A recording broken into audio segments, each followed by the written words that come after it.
கடாய் பன்னீர்.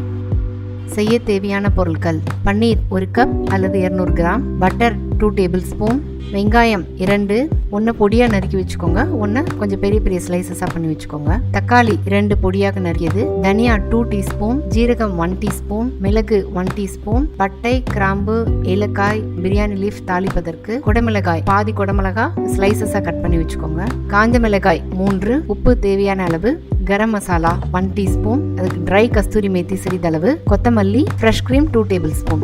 First dry roast பண்ணுறதை பண்ணிடலாம்.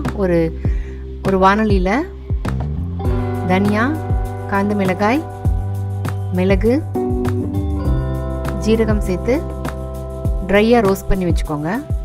ஒரு நல்ல வாசனை வரும், அதுதான் அந்த கண்டிஷனில் ஆஃப் பண்ணிவிடுங்க.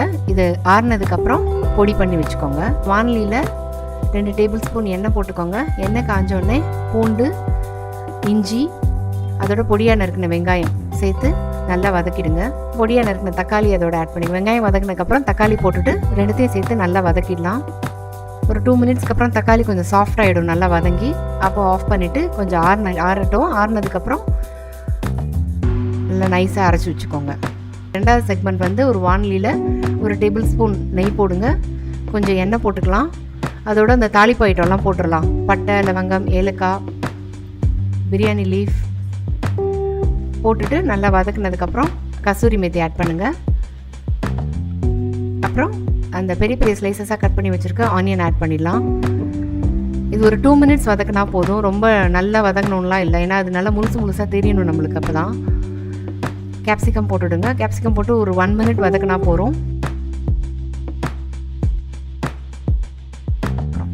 மஞ்சள் பொடி, மிளகாய் தூள் ரெண்டும் சேர்த்து நல்லா மிக்ஸ் பண்ணி விட்டுடுங்க. எல்லாம் சேர்ந்து மிக்ஸ் ஆனதுக்கப்புறம் நம்ம அரைச்சி வச்சுருக்க அந்த கிரேவியை இதில் விட்டுறலாம். எல்லாத்தையும் சேர்த்து நல்லா வதக்குங்க. ஒரு 2 மினிட்ஸ் வதக்குனா போதும்.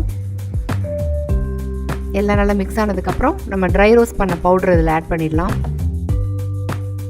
அதையும் சேர்த்து நல்லா மிக்ஸ் பண்ணி விடுங்க. நல்லா வதக்கிட்டே இருந்தோம்னா அதில் நம்ம சேர்த்துருக்க தண்ணியெலாம் நல்லா எடுத்துட்டு நல்லா எண்ணெய் வெளியில் வர ஆரம்பிச்சிடும். அப்போ நீங்கள் வேணும்னா இன்னும் கொஞ்சம் தண்ணி ஆட் பண்ணி மறுபடியும் கொதிக்க விடுங்க. அது கொதிச்சுட்டு இருக்கும்போது பன்னீர் ஆட் பண்ணிடலாம். நல்லா கொதிக்க ஆரம்பிச்சிடும். இந்த கண்டிஷனில் நம்ம பன்னீர் ஆட் பண்ணிடலாம். பன்னீர் ஆட் பண்ணிட்டு ஜஸ்ட் மிக்ஸ் பண்ணி விட்டுட்டுங்க. ரொம்ப நேரம் கிளறிட்டே இருக்காதீங்க, அந்த பன்னீர்லாம் உடைய ஆரம்பிச்சிடும், ஏன்னா சாஃப்டாக இருக்கும் பன்னீர். வாட்டர் கன்சிஸ்டன்சி நம்மளுக்கு ஏற்ற மாதிரி தான். நமக்கு ட்ரையாக வேணும்னா ட்ரையாக வச்சுக்கலாம், இல்லை கொஞ்சம் கிரேவியாக திக்காக வேணும்னா இன்னும் கொஞ்சம் தண்ணி ஆட் பண்ணிக்கலாம். நல்லா கொதிக்கும் போது மூடி வச்சுருங்க. ஒரு 1 மினிட் ஆர் 2 மினிட்ஸ் மூடி வச்சுருந்திங்கன்னா நம்ம சேர்த்துருக்க மசாலா எல்லாம் சேர்ந்து அந்த பன்னீரில் அப்போ தான் அதில் சார்ந்து வரும். கரம் மசாலா ஆட் பண்ணிவிடுங்க. அதையும் சேர்த்து நல்லா மிக்ஸ் பண்ணி விட்டுடுங்க.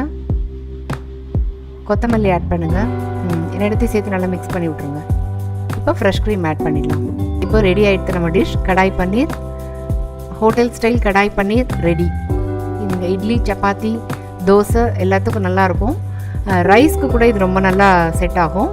நம்ம ஹோட்டலில் தான் போய் கடாய் பன்னீர் சாப்பிடணும் இல்லை, நம்ம வீட்டிலே ட்ரை பண்ணலாம். இந்த ரெசிபியை பார்த்து ட்ரை பண்ணுங்கள். உங்கள் வீட்லேயும் ஹோட்டல் ஸ்டைல் கடாய் பன்னீர் ரெடி ஆகிடும்.